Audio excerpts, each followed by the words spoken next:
Good morning. I'm Steve Dickman, President for Outpost Centers International, and we're bringing you another report about what's happening in Ukraine and some of the problems that are being experienced by the refugees and some of the relief efforts that are being done there.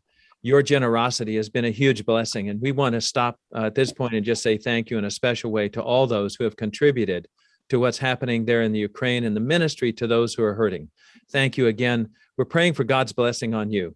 This morning, we're going to, first of all, ask Ostap from Build and Restore just to say a little bit about some of the things happening there on the ground and the ministry that they're coordinating there in the Ukraine. We have been able to support those that are on the ground in Ukraine right now with transportation, resources for fuel, resources to purchase food, and the biggest work that's happening right now is transporting refugees out of the hot zones into safer areas. And so we're very grateful for all of you who have stepped out and financially supported this project. Many volunteers have been willing to go and provide support on the ground in Ukraine to be the hands and feet of Jesus there as this war is tearing through the country of Ukraine. And so we're grateful and thankful for all that have participated and supported these efforts. And thank you for reaching out. Thank you, Ostap. We appreciate your report. We're going to go to Michael, who is with Adventist Help and some of the things that are happening there. So Adventist Help is currently looking at options for opening a small clinic in a refugee transit camp in the south of Moldova, on the border of Ukraine. Our team will be visiting there next week to look at the current situation and to evaluate options for getting in equipment and medical supplies. And so our organization is run by volunteer doctors and nurses. If you're a volunteer medic and you're keen to join us, please get in touch with us at volunteers@adventisthelp.org. We also are going to need donations if you're interested in sponsoring medicines and medical equipment to set up our clinic. Thank you so much. Michael, just before you jump off there, let me ask one more question. I know there's something happening with the need for ambulances. Tell us about that. Yes. So currently we're exploring options for purchasing ambulances to assist with transporting ill patients to the regional hospitals. And also, as things open up eventually in Ukraine, these ambulances will possibly be heading into the region to do relief work there as well. It's really important to be mobile in a context like this.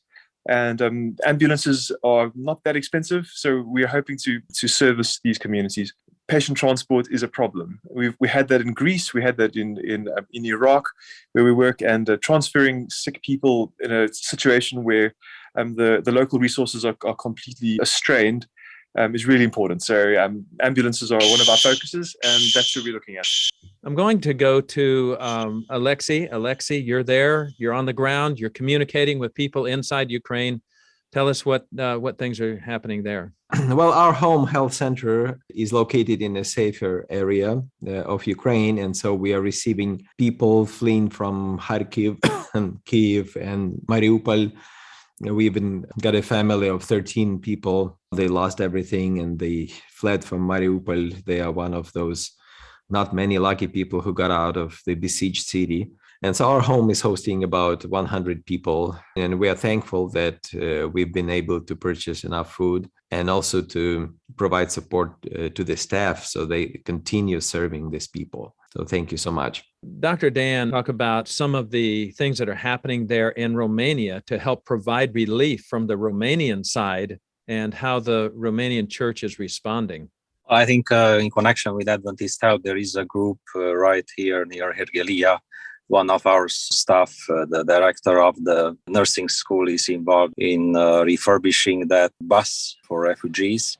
I've been visiting the various conferences, and everybody's doing what they can to help with this influx of refugees. And it's going to be such a blessing for other people from overseas to be involved and support this effort of the people, because currently through Romania, there is about 500,000 of refugees. As resources are limited, we greatly appreciate the help of every Adventist and every believer who can help in this crisis. Joel is on the front lines, actually going into the city of Kyiv, trying to take supplies in and bring people back. And so we need to be praying for them. Gideon Rescue Company has been a vital force out there distributing literature and many of the things they're doing. We're headed from the south in Trinipsi. There's a huge network of ADRA and SDA buses that are going up every day. And Josh and I, we really felt impressed over a week ago to really be a part of this.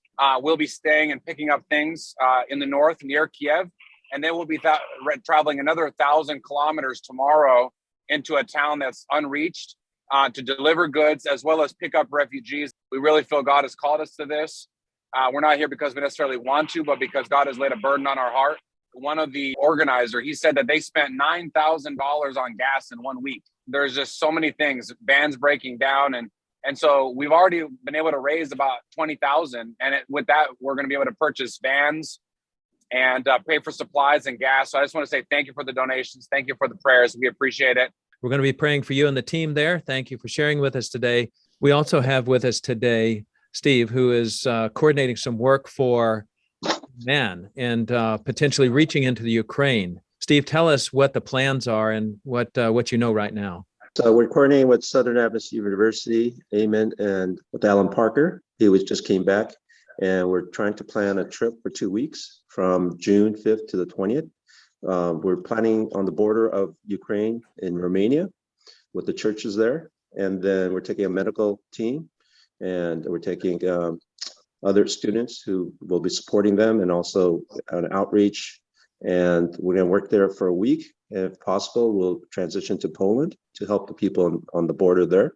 Steve, appreciate you joining us today and giving us that report on something that's happening in the near future. Next, we're going to go to a conversation with Brock of the Gideon Rescue Group. And Brock, just tell us a little bit about what's happening there. Hey, thank you, Steve. I'm actually in the Dallas-Fort Worth airport getting ready to head over to join the team there on the ground. We've got several different operations. We're really glad for the exposure that ASI and OCI has been able to give. We have quite a few people stepping up for teaching English. We made an appeal for English teachers for the children there in Ukraine, and we actually have quite a few hands that have volunteered to help teach English. We also have been distributing just Bible-filled, hope-filled tracts in Lviv at the train station. Thousands of people coming to that train station every day. Some challenges there. I think we're getting some spiritual pushback in that front and on that mission, but God is good, and it's just been incredible. If I could share just one small story, there was a gentleman that one of our team members met, in which he said, "You mean to tell me you came all the way from the United States to put a piece of paper in my hand?" And he said, if God is that amazing that he would connect all those dots because he's interested in me, because I had this impression that I had to come to the marketplace today to meet someone special. He's like, if God is this amazing, I want to know more. Pray for the church in Lviv. We're trying to still support them. They're feeding and housing and helping them move on refugees to the West, thousands at a time. And so the local church headquarters there could really use support and help. Thank you so much, Brock, for sharing with us today. And I say the team on the ground that's pushing into Kiev and beyond, they definitely need our prayers. Friends, just pray for these groups as they're ministering, as they are being used by God to be comfort and encouragement and hope to the people who are struggling there.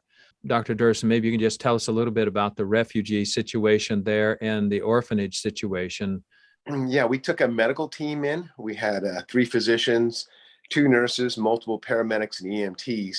And we were happy to join up with Weimar Group. And we did go into Ukraine over the Romania border to Chernisty. And from there, we worked with Adventist doctors and going out to work with the refugees. And we also treated some of the military volunteers that were being recruited in tactical first aid. The Adventist Church has an orphanage out of Chernisty, about an hour and a half.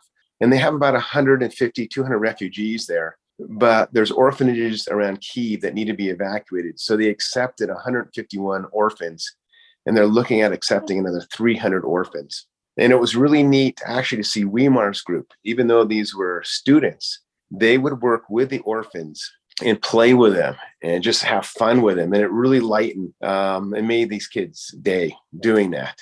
And the Weimar students actually worked with the older refugees. And it seems like the refugees really don't open up a lot. But when they would go one-on-one, they would open up and tell their stories and just cry and cry. And I think it's really good for them to talk to someone about what happened. And so I was very impressed with the Weimar students and what they accomplished there. Thank you very much, Dr. Durson, for sharing that report with us. Please share this video with your friends and encourage them to become involved in supporting the work of helping those who are in a less fortunate situation there in Ukraine. You can go to our OCI website as well. There we have a Ukraine refugee crisis fund set up there. You can donate there, and you'll continue to receive our reports and encouragement that the Lord is blessing and helping people on the front lines. Thank you, and God bless you.